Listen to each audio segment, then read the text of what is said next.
Good morning. Ayin Beis, Volume 3, page 1262. So, last paragraph we learned yesterday, page 1261 and 1262 was Simcha. You could title it Joy. What exactly is Simcha? Now, it's coming to answer the question that he asked in the first paragraph on 1261 was Eich Ye Ev Gili Godel Kazeh of Tainaga Atzmi and Gan Eden. Since Seder Hishtalshilus is fundamentally structured with boundaries and parameters and borders, so to speak. So Bria is the world of Bria, it's not Atzilus. You can have a Gili come into it, but to fundamentally become something else is not its natural structure. So to answer that question, how that's possible. So he said that comes through Simcha Shal Mitzvah. So now the new ingredient introduced is Simcha. Simcha is a power that each of us has to be joyous. And it, in a way, has the power to bypass, we could say override, the natural structures and introduce a certain element of transcendence into our lives. Now, we're going to learn a lot more about this, and we're going to learn that it's not, bittul is another ingredient that we've learned about at length. But right now, Simcha. So briefly, we reviewed it yesterday a number of times. It goes in many different details. Just to use, I'm just going to point out some key lines.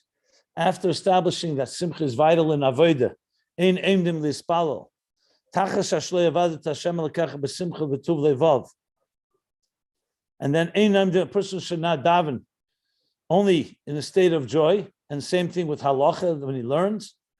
So he says, what's Simcha? A Simcha draws from atzmus ein sof, also into El Mizbiyah. He makes that statement right in the beginning, the fifth line in the paragraph on page 1261. So you see immediately the reference to the previous paragraph that you can bring from Asmas Ein Sof into Biyah, because Simcha, as I said, goes beyond. We're going to soon learn the word Peretz Geder. It breaks through boundaries. It breaks through limits, parameters, partitions. So, Inyan Hu, then he said, that we see Mahusa Simcha by a person, that it creates in his nefesh, it reveals the concealed. That's the first statement he makes.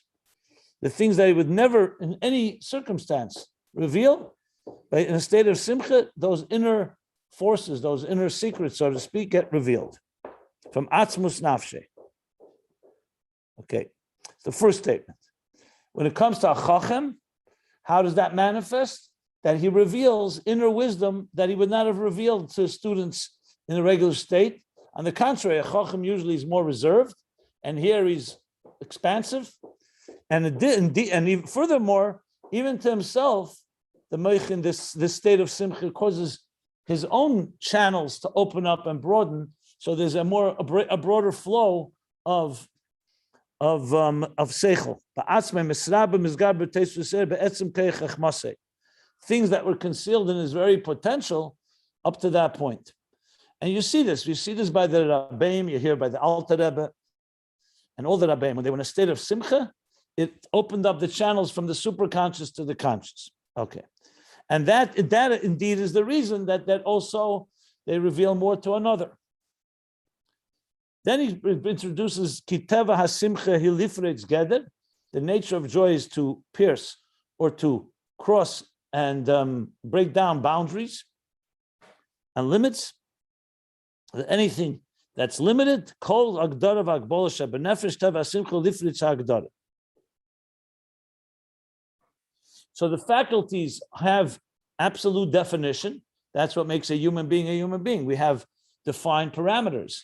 And simcha is a force that comes and opens up the boundaries in ways that naturally the faculties would not have opened on their own. And then he adds the Peretz Gam, the Gam Peretz Hagdara Hativis. It also, not only does it open, in other words, let's say, you have a certain amount of wisdom flowing out, and simcha makes it far more, but it actually also affects the very nature of the natural wiring of the person. As he's going to say a little later, that when a person is simcha, even if he's stingy, very stingy, simcha can change his personality, that he's now a positive. He's expanding, he's expansive, giving in an unlimited way. And even it could even be that it's permanent, not just temporary. He's going to say that a little later. But now he goes back to Tivis. Okay, so then he says, let's see what other points are good to. Then he talks about the secrets. He would not even reveal to a friend or to a beloved one. Here he's revealing it. As I pointed out yesterday, it looks like he goes back and forth, and as interweaving this topic. It's not like purely structured A, B, C, D, so to speak. But that's fine. So then he says, the secret things. Then he brings the Rashbi, that the Rashbi said, till now I did not reveal these because he was concerned to reveal them. Now, because he sees the joy by the Chamina, the Kula Chadner, all the joy in this day of his Hilula, of Rashbi's Hilula, so he's revealing things. So you see how joy is associated with more revelation. That's the point that he makes with the Zohar. Okay, okay, back to his, also by him, his deeper things. When a person drinks wine, they expand themselves and it sharpens the mind. And then he brought, I think, also the midas, he said at some point. Not just the mind, also the midas. Where was that? Was that earlier? 1 second. Yeah, chem b'ashpos hamidas, midas hachesed v'atev, that he gives more than he would give regularly. So we have example in seichel, giving more than the regular parameters, beyond the regular, and also in midas. Then he goes back to what I said about the changing. Then he explains, but why is it? How is it possible? Because simcha goes into etzem hanefesh. That was the last piece. Simcha goes to etzem hanefesh. So the koyach itself, a faculty. Let's say you have a fountain of water.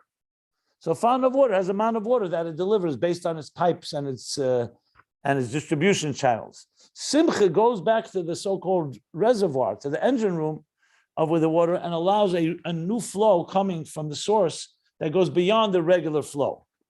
So it's like a type of a surge that would come from the etzem hakoyach ein mugbal klal, and that's why the simcha has that power, and that's why you see that a person who's very stingy, where money is more important than his very body, by a simcha like the simcha of the wedding, simchas chasrunas b'nei yechidei, the marriage of his only son, that he'll be transformed from being stingy to being a positive, which is the exact opposite, very giving, very expansive. And this is possible also not just temporarily, but also permanently. Yeshenisha kach le'elam. And the same with the other faculties, not just with stinginess and giving and chesed, but also with the other faculties. And that's because the simcha goes to etzem hanefesh, causes a reimamus v'snasus hanefesh. Some more words he's adding, that it elevates, and the soul is like soaring. It's in a state of soaring, shetala maila maila, from all the limitations.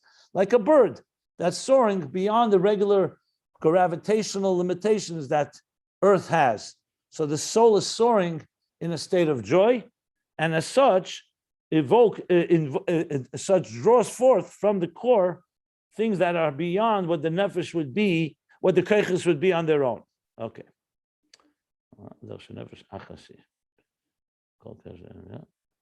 Yeah, and this level of the nefesh is pashut. It completely negates the structure of faculties. It carries all this, all like a nefesh achasi. So all the faculties there are on a very core essential level. And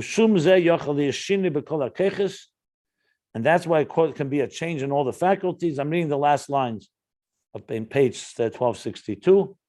Without any hierarchy, the natural hierarchy, the the natural structure, and also the keiches go up to that eremus etzem hanefesh, they're all in that exalted and transcendent state. And that can be, through this, the faculties change from their very nature. And it's possible that that change should remain permanently. That positive change should remain permanent. Okay. I just wanted to go over the details because they're probably all going to be relevant as we now explain it in the moral. This is the mashal, or not the mashal, I should say, the way it manifests in our lives, in the human being below. So now he's going to continue where we left off. Unless someone has a question on this, I'm going to continue from the paragraph on page 1262.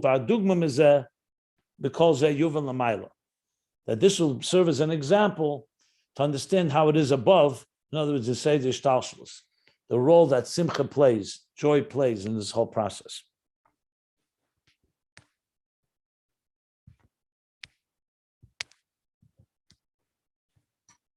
So he says the following: and all this will serve as an example. The example of all of this will help us understand. Yuvan will be understood also how it is above. Not also Yuvan Lamal, how it is above. The Hine, the feast say that Hishtalshilus, Sidre Hishtalshilus the Abiyah, according to the structure or the order, you can say, the cosmic order of Hishtalshilus of Atzilus Bri Yitzir Asiyah, B'chlolus u'b'pratis, both macrocosm and microcosm, meaning the general terms.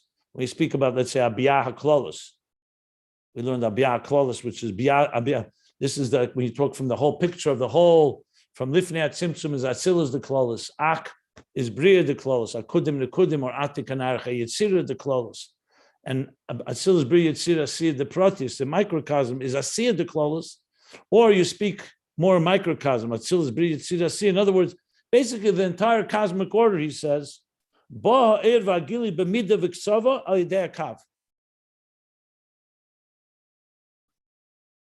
The energy and the flow and the revelation comes measured and with limits, with parameters. How? Ayidei hakav hanimshach me'erein sof. Remember, we learned earlier the kav on top of page 1261, the kav amida that creates a fundamental structure which defines the diversity and the distinctions of the multitude levels in the whole cosmic order of existence. So it's coming through the midik sa'adeh kav, hanimshach me'erein sof. Yes, the kav draws and flows from the erein sof, but it draws in a form sheba b'mida u'mishkol, measure and weight. He uses mishkol now. In what manner it will transmit into the worlds that creates milo mata. That's what defines the hierarchy. If you don't have that measure, there's no milo mata. The idea, the concept of a hierarchy, of higher and lower, we're not talking about physical higher and lower, conceptual levels, that something is a higher level to a lower level is based on this kav. If this kav should be faulty, it would be like a leaking pen or a broken faucet, then you would not have the structure as it's necessary. Or God forbid, talk about on health terms, if the flow, let's say, of the blood was too thin or too thick, that would be a problem. It has to be a perfect balance. And the flow of the blood and the flow of the other forces within us that create health have to be exactly balanced. Not too much, not too little. We breathe in and then we exhale. This heart contracts and expands. And we see it's literally an unbelievable miracle when you see a healthy human being, how everything is so balanced. Exactly the amount, not more and not less. That's the definition of structure. And that's what creates something that's healthy. If in any way that gets undermined, you're undermining the very structure that creates the healthy human being, and the same thing, the healthy cosmic order. So that's Seder Hishtalshilus. Yeah, and there's Milo Mata, what we consider a hierarchy, essentially. And now he's going to spell it out little details. Like, he's going to spell out which levels are which. In the Elam Esa Ein Sof, Lifnei Atzilus, because compared to Atzilus, often it says that everything is Ein Sof higher than Atzilus, even though true Ein Sof is before the Tzimtzum. But generally speaking, Atzilus begins structural world from Chachma through Malchus, or starting from Keser. So he says, in the worlds of Ein Sof, that's before it says what radiates there, Atzmus HaKav, the very core of the pipeline, if you wish, of the main. What do you call it when you say a electric main line, like the original artery? That's what radiates in Ein Sof, Elemis Ein Sof before Atzilus, because there they can contain. For example, if you put the main line of your electrical artery into the house, it will blow out your appliances. It has to go through tzimtzumim and limits to filter it and to narrow it, so to speak, so it can go into an appliance and not blow it up. But the Elemis Ein Sof before Atzilus, it's connected right into the main line. Just like in a heart, the aorta or the main artery going out of the heart is different than the smaller veins or the capillaries that travel to different parts of the body. So he says, made atzmus hakav. So the very core of the kav, that is the most intense energy, it's measured because it's kav. A kav means a line. It's not Ein Sof in the sense unlimited, meaning like before the Tzimtzum where it filled everything and there was no room for altogether any structure. But here, Elemis Ein Sof before the Atzilus, atzmus hakav. And in this itself, of this level of the Elemis Ein Sof, there are a number of many different levels. Ad Ein Shir, without limit. Like we said before by Ganei, there's no limits. We speak about structure like Atzilus, Ein Sof, Elemis Ein Sof, Bria, Yitzir Asir, because we need to be able to have language. But the truth is, you're dealing with spiritual levels, so it really goes on and on. So he says there are many levels within that itself that the Kav has to address. Okay, Ukamoi, like we say, Ba'ak, Va'kudim, Unikudim, Ubchinis Atik V'arich. All these levels, Adam Kadman is before Atzilus, Akudim and Akudim are before Atzilus, and Ubchinis Atik and Arich are before Atzilus. So generally, Ak is the first world, Adam Kadman, the primordial man that comes right after the Tzimtzum, the Kav, the first world, so to speak, that bird's eye view, the blueprint is Ak. Then comes Akudim. Akudim is Eser Eris, 10 energies, Akud, bound in one container. There's only one container at that point. Like think of many energies in one cell, one seed. Nikudim, otherwise known as Toihu, comes after Akudim. In this week's Pasha, Akudim, Nikudim, Vrudim, the three types of sheep referred to three levels. Nikudim mean points. There are 10 points, 10 energies, 10 containers, but they're not yet in a way that they work in a balanced and harmonious fashion. Then comes Atzilus, Tikkun, Vrudim, but all these are before, and another level before, he calls it Ubchinis Atik V'arich.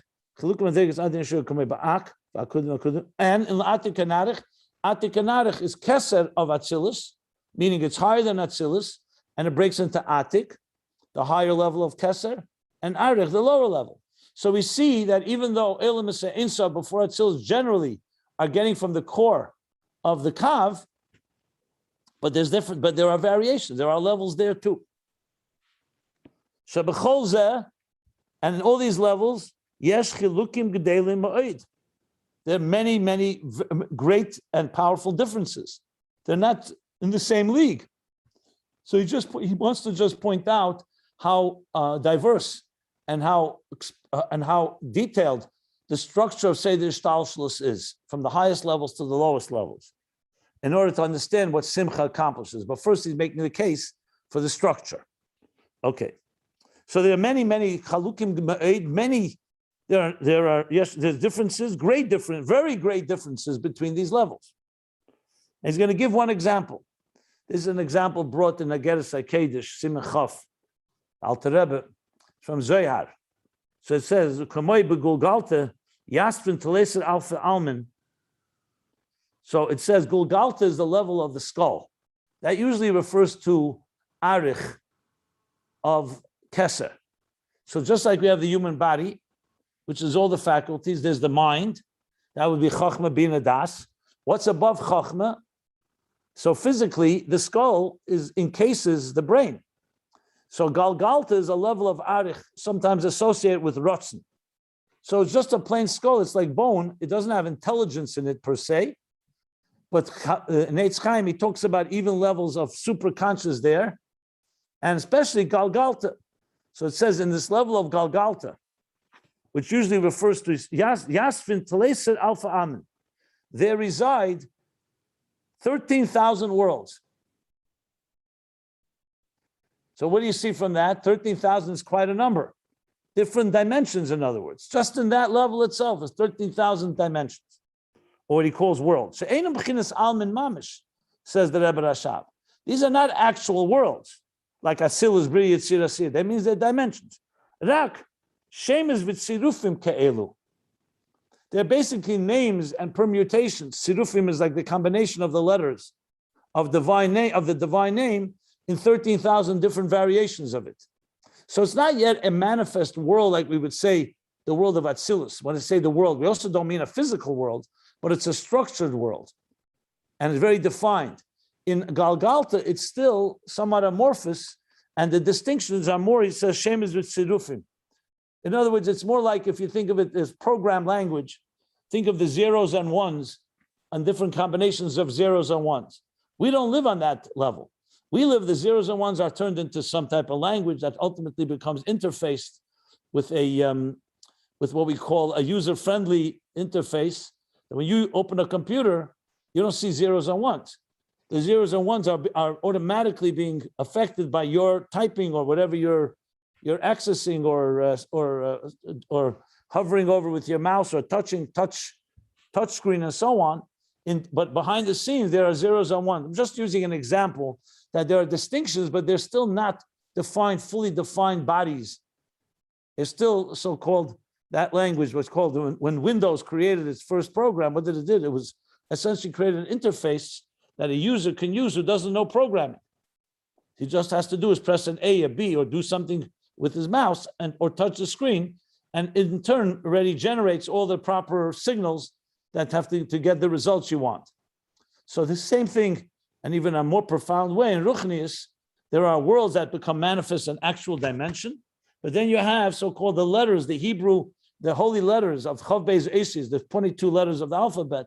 Talk about the Reish Lamed Aleph Sha'arim, Yud Kei Vav Kei, and so on. There are different permutations. He says that's the level of these 13,000 worlds. Okay.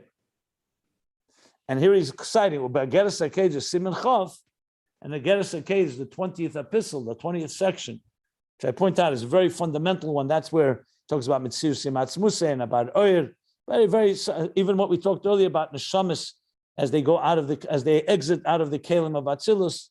So he says there that Shezeu Ke'ein Nishmas Malachim. This level is like the souls of the angels. Why is he bringing that? He just wants to point out that these are levels in Hishtalshilus.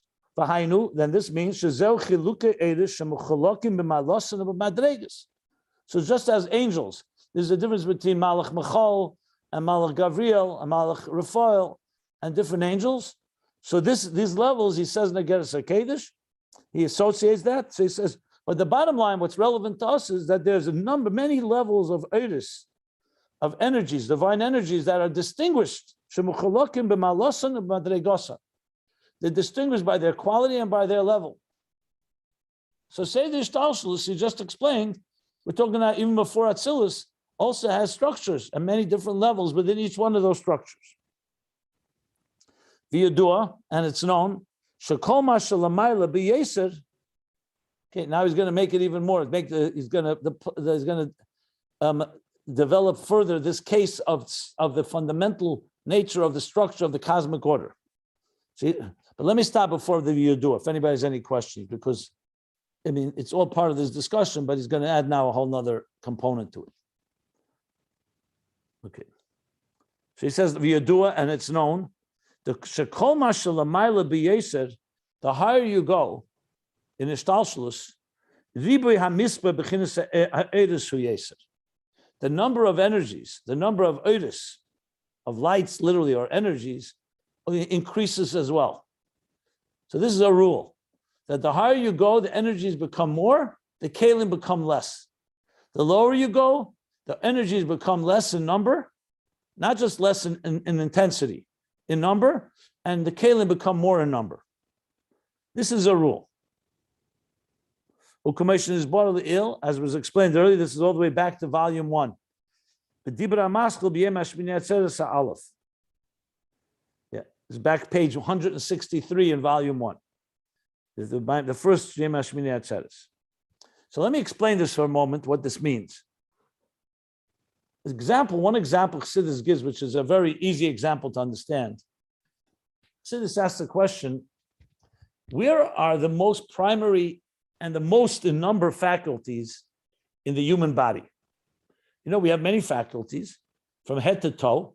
Where are the most powerful ones, and how many where are they concentrated? In the head. That's clear. The head has the brain, which of course is the central nervous system and the mind. The head has the eyes, ears, mouth, smell.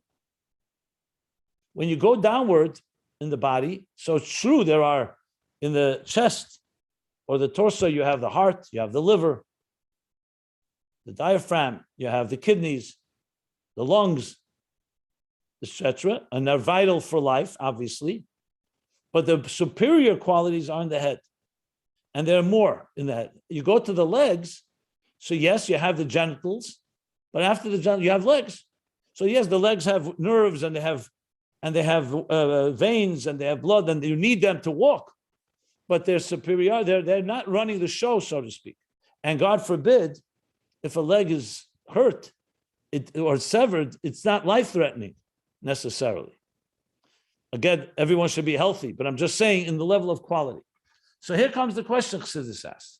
So why is it that when you talk about physical space, the head takes the least amount of space, the chest more, and the legs the most? Half a body is from the legs downward. So Chassidus answers, because wherever there's more echus, there's less kamus. Wherever there's more quality, more oir, there's less keli. Wherever there's more keli, there's less oir. And explains the same thing lamaila. If you go higher to the highest levels, like for example, if you look at a seed or a one cell that was conceived, its concentrated energy is much more than when it will spread out. But its echus is very profound, but its kamus is very small. As the fetus develops, or as a tree grows and branches out, so yes, it becomes larger physically, but every part has less energy in it. So basically, the higher you go on the level of energy, the more the energy is greater, and the container is smaller. So basically, what he's saying here is that when we're talking about the multitude of diversity in Hishtalshilus. So first he said that we have an Elamus Ein Sof before Atzilus gets from the core of the Kav, and there are many levels. Ak, Akudim, Nekudim, Atik, Arich. And then he said in Galgal, in there itself, you have 13,000 levels. And these are levels that are qualitatively different in their level of energy. And now he's saying the higher you go, the more number, so to speak, not quantity, but qualitatively, the more energy there is. Like he says, the mispar, but he says the words are, Ribi ha-mispar b'chinas ha'eris. Now he's going to ask a question. Well, 1 second. Since you're talking about quality, you're not talking about numbers as in quantity. So what do you mean by saying, why are you adding this point? So he says, V'ima yes, and even though that these levels of Eris, that there's greater number of Eris as you go upward. So, Ima yes, she'enu b'chinas Hishtalshilus mamish. They're not in a state of real Hishtalshilus mamish. Like we said, it's not like worlds yet. It's more like the zeros and ones. You're talking more in a context of more conceptual levels, as opposed to real structured ones. If you want real structure, you got to go down where there's more kalim. You're going upward, yes, you have more energies, but they're not yet Hishtalshilus. They're not as distinct. They can be concentrated all like akudim, 10 energies in one container. Or an ak is not even one container. It's completely energy. So he's saying, so ima yesh she'enim b'chinas Hishtalshilus mamish commission is barasham, as is explained there in the Maimer B'Yem Hashmini Atzeres that is referring to. Mokol Mokim Harizeh B'Bchinas Misper Eiris. Nevertheless, we still refer to them as a number of energies. So yes, their number is not so distinct as in tangible kalim.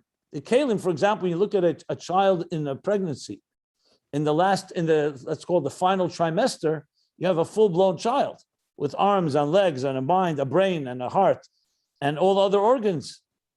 Whereas the one cell that was fertilized, the egg that was fertilized by the seed, the moment of conception, you don't have all those details. So in the structure, as details go, as distinct details, it's far more in kalim.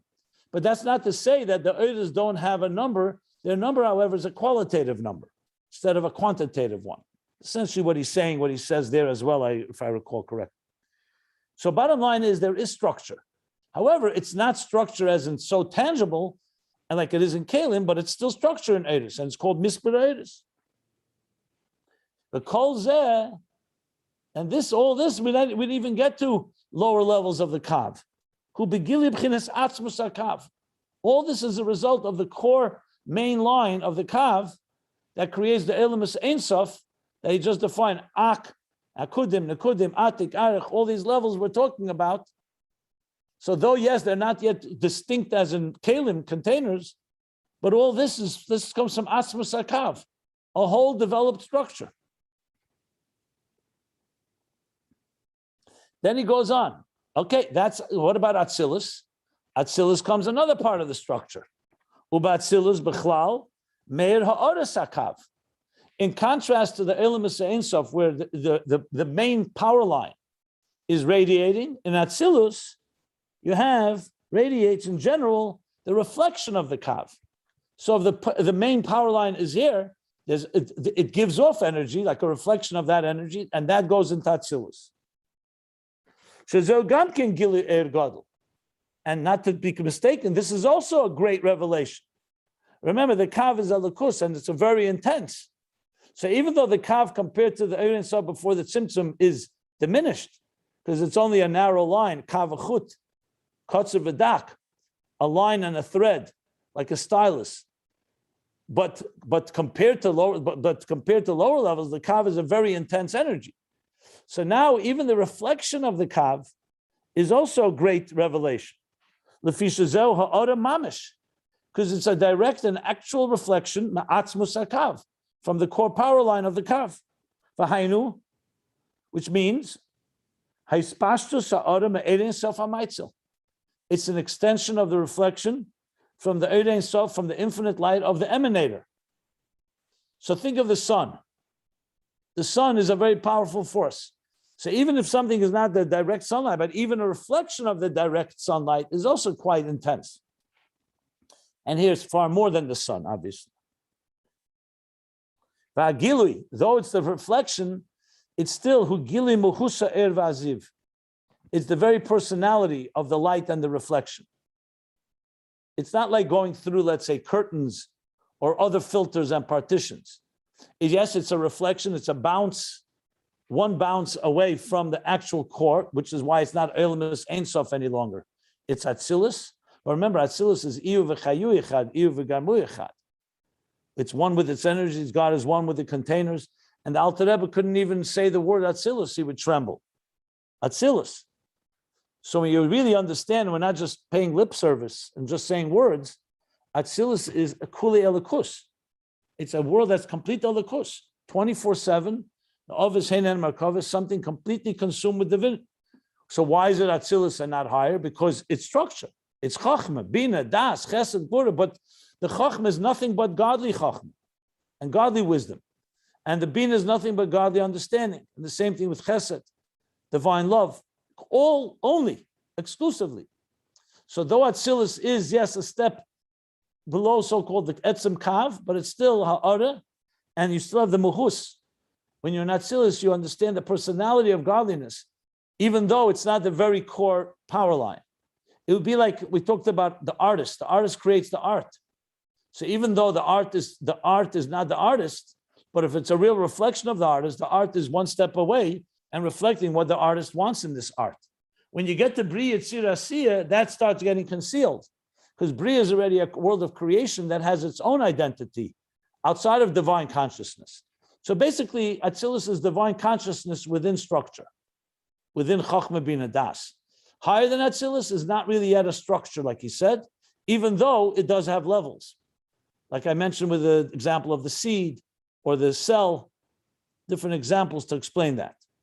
So Atzilus is Muhusa Er V'Aziv, U'Kamoshin is Bar Li'il, as was explained earlier.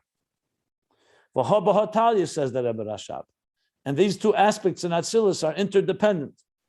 The Liyah Shazal Orama Atzmus, being that Atzilus is a Ha'ara Mamish from Atzmus. In this case, he means Atzmus Akav. It's a reflection of the very core. That's why the revelation is the very personality of the Oir. So you can have a reflection, but still have a reflection of the very personality. Whereas, for example, let's say someone doesn't see the art. I tell you about it, or someone tells you about it, then it's not just a reflection, it's also a step away. You don't even see the reflection. Reflection, at least, is a reflection of the original. Then someone can tell you the story, so then it's already shmiyah. You're hearing about it. That's obviously a step away from the muhusa. There you know the mitzias of it. You know it exists, but you don't know the personality because you've not seen a reflection of it. So a reflection of the Asmas Akav is still quite powerful. It is a reflection. That's why it's a step down, but it's a reflection of the very core. And that's the Habahad Talya. And now he's going to break down Atzilus as well further. Ubepratius, and when you break it down, Ubepratius in detail, Yesh Milo Matab Eses Spheres Atzilus. You have a hierarchy of higher and lower in the 10 spheres of Atzilus itself. Shechachme B'chinas Maila. Chachme is a higher quality, B'ribuy Ha'er, next page, 1263, is a higher quality in Ribuy Ha'er V'Agili. Not just that Chachme is different than Bina. It has more energy in the intensity of its light and energy, and its revelation. And its very level is a higher state of consciousness than Bina. And Bina is considered lower in relation to Chachma. Chachma, for example, gets the very core essential idea that the flash of an idea, and that's directly connected to the source Koyach Ma, the Ayin, Chachma Ma'ayin to Motzav Keser. So there's a resonating element of almost like a clarity of visuals, a visual clarity. It's all in an akudah. But Bina is not just a different type of understanding. Bina is also expanding the idea. So it somewhat dilutes the intensity of that initial spark and flash of Chachma. So it's lower than Chachma. U'kamoishin is bar li'il ba'irech. As it was explained earlier at length, in the discussion about the hierarchy, the higher and lower that comes through the kav. Now, where was this earlier? The Yem Hashmini Atzeres Ha'alav that he refers to in volume 1, page 163 approximately and on, he discussed this at length, the structure and hierarchy created by the spheres. So you see now in Atzilus itself, just like he spoke about the Elamus Ein Sof, that they have only levels, in Atzilus, there's these levels of the spheres. V'hakol hu al pi medidus harotzen be'erein sof shalifnei atzimtzum. And now the Rebbe Rashab is explaining what's the root of all of this. All this structure is not coming from nowhere. It's according to the measured desire in erein sof of God. Shalifnei atzimtzum pre tzimtzum b'chinas malchus the ein sof, which is the lowest level before the tzimtzum. Shekach ola b'ritzenei. So it rose in his desire to create the structure. V'shir ba'atzmei b'koyach shebe'efon kach v'kach yeh giluyim. The Rebbe Rashab is really spelling it out. And he allocated in his own, within himself, says shir ba'atzmei, he's allocated. Once he defined what he needs, what structure he needs, he allocated the resources, so to speak, that this in this way should be these giluyim. Ak, Kudim, Nukudim, Atik, Arich, Atzilus, Chachma, Bina, etc. All that, the architect, the divine architect, before the Tzimtzum envisioned it all, desired it, and Shir Atzmei B'Keach began to allocate the resources necessary for all these, for the levels to be exactly the way he wished it to be. So in Elokus, in Erein Sof, it's all one vision that he has, a vision for this and this structure. But in order to build such a structure, you need different levels of a hierarchy, of a structure that will actually become a world, the world of Seder Hishtalshilus as we know it. V'hi bechinas ha'agdara, and this is the hagdara, the definitions. B'chol madrega, every level. Be'efen hagilui, v'yispashtus b'Seder Hishtalshilus, in the manner of its revelation and its extension and expression in the cosmic order, l'mayla atzilus, higher than atzilus, v'atzilus and atzilus, ubiyah and bri yitzir and asiya, shebehem agili rak b'b'chinas er shel tulda b'chinas mitzias levad. He's going now lower than atzilus. There, it's not a reflection any longer. There, the gili is only er shel tulda. Tulda means it's already a step away. It's like the offspring of the energy. In Atzilus, you get an actual reflection of the original. In Urshal Tulda, the Alter Rebbe teaches Tulda means it gave birth to another level of light. So light was essentially reflected in Atzilus. From Atzilus, it went through another metamorphosis, which is called Urshal Tulda, and that's what radiates in Bria, and that's only Mitzias Levad. It's not Mahus. In a reflection, you see the very actual thing. When someone tells you about the art, then it's already a bounce away, and you only know the existence of it, not his personality. So now he went first higher than Atzilus. Atzilus spoke in a very detailed way. You don't find this every day in a Maimer where he spells out the structure of Seder Hishtalshilus so detailed, but he wants to do so because he wants to, of course, make the case, build up a case, what a simcha does now. Because simcha is going to transcend all this structure, as we shall learn shortly. It says, V'alpikav mida, ef shaliyas behem, gili mamish, b'chinas gili amahus. And according to the measuring rod, the measuring utensil or stylus, you cannot have in biyah a revelation of the very light in a form of that reveals the personality of the divine. The kolshkein b'chinas atzmi umuhusi. Yef shaliyas behem gili cannot have b'chinas gili hamuhus, and for sure not b'chinas atzmi umuhusi, and for sure not. In other words, it's not just a. One second, what does he mean? Kolshkein shaliyas behem gili mamish. Can't have the gili muhus, and for sure not the actual atzmi muhusi. So in other words, not even a revelation of it, and definitely not the very light itself, the very core and muhus of the light that even Atzilus only has a reflection of. And now he's going to continue. I'm going to stop here for questions. But if you read the next line, but when there's joy above, there's a higher joy, it's going to impact this whole Hishtalshilus that we so just described its eloquent structure. That is all going to be disrupted in a good way through Simcha Elyena. It's going to be paid as together of all the structure of Hishtalshilus. So in a sense, you're getting now a picture. The more you understand Hishtalshilus, the more we can understand when there's a Simcha, how the whole cosmic order ripples with a whole other dimension of transcendent energy that goes beyond the very structure that we just elaborated upon. That's going to be the next section. But I'd like to stop here. And firstly, let's take any questions. I think it's pretty straightforward and clear, but just in case somebody wants to clarify anything. Is the simcha the next section we'll learn tomorrow. What? Is the simcha the tainug atzmi? Simcha shel Milo. We'll learn about it. We'll find out. I don't know. I'm not going to guess. I'm going to learn it inside. He clearly is coming to answer the question, how could there be Tainug Atzmi in Gan Eden with the idea of Simcha? So we'll see whether it's the exact same level. It's going to be discussed. The next few pages, you could peek ahead if you like, but I'd rather wait as we learn it inside. That's my preference. Rabbi Jacobson, the relationship of when the Rebbe uses the term Tolda and the words of Biyah from Atzilus, it seems to me, in your famous marshal of the artist, it would seem to me that what the Rebbe is saying, in a sense, and this is I'm just asking, is that in Atzilus you have the original. But the artist, from Biyah down, you have the Tolda, which might be a lithograph. Not the actual art original Yeah, itself, maybe. a Yeah. lithograph. Yeah. So I always thought that how do we climb up?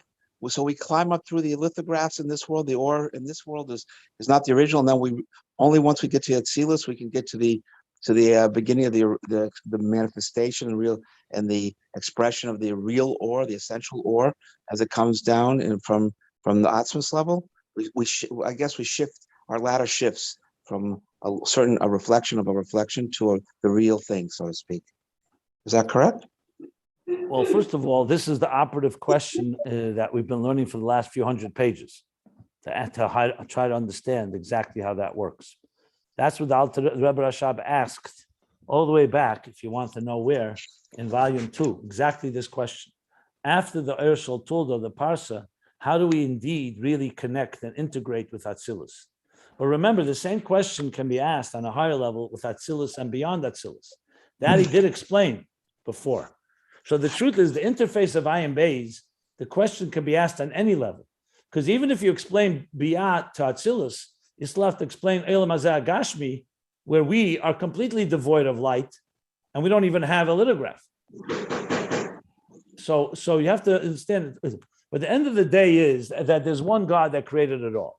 So as much as it comes down in different reflections, the challenge and the key to climbing is to identify the levels we can relate to. Because listen, what do we call it? It's called a lithograph. What is it called? I forgot how to pronounce it. Huh? Lithograph. A lithograph, right. Whether it's that analogy or another analogy, it's still better than having something that's not even a lithograph. That's a complete distortion.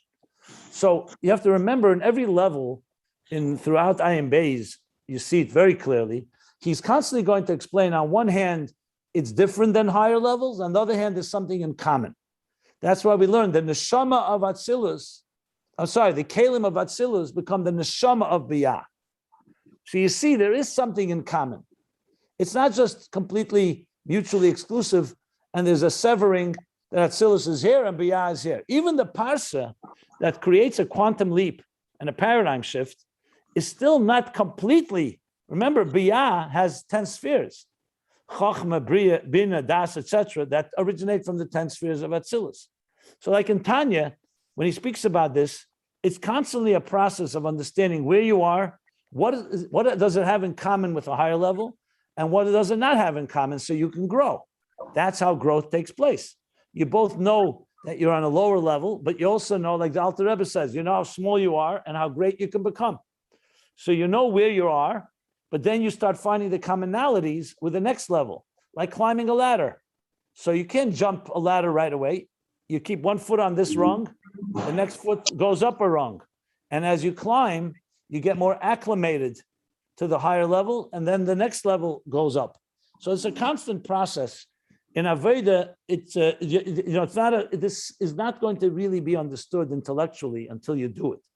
In Aveda, it's really the process of growth, of how we go from one level. So we could go from Bria to Atzilus, but the way, that's what we're discussing. That's exactly the theme here, how that happens. Simcha is definitely a tremendous tool to help us with that. Simcha can, because it's going to catapult you to another place. To put it in psychological terms, it's very straightforward. When you're depressed, not you, when somebody's depressed, what happens? You create depressed energy. You're not climbing very far when you're depressed.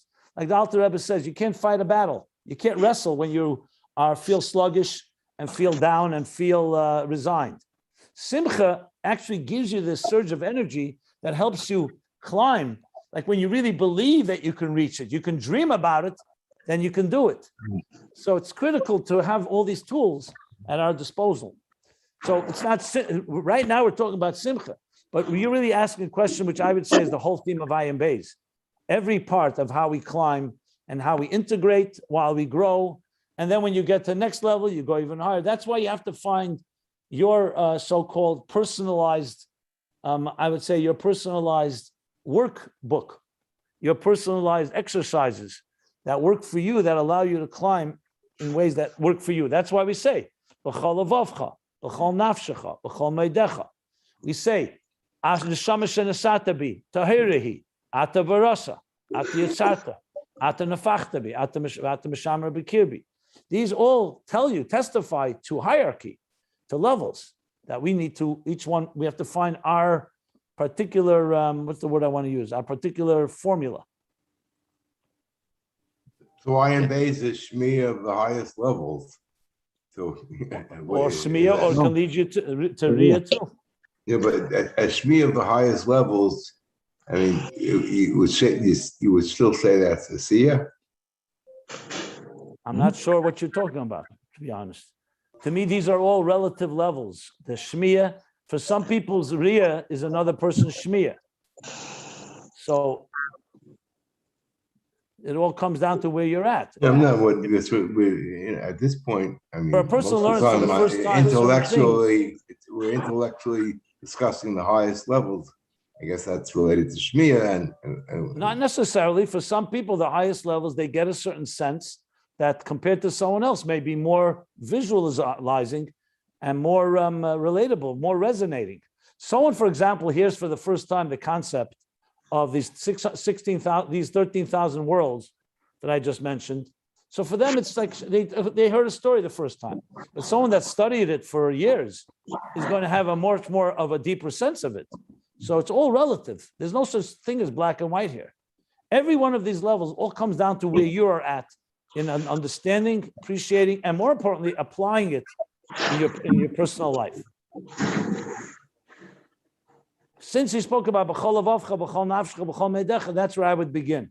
Find in your life b'chol avavcha, then b'chol nafshcha, and then b'chol meidecha. That's the first place to begin. Everything else is going to be basically mind games and cerebral mechanics, not really appreciating these levels until you personalize them. I've said this many times, obviously. Okay, so we're going to stop here in the middle of page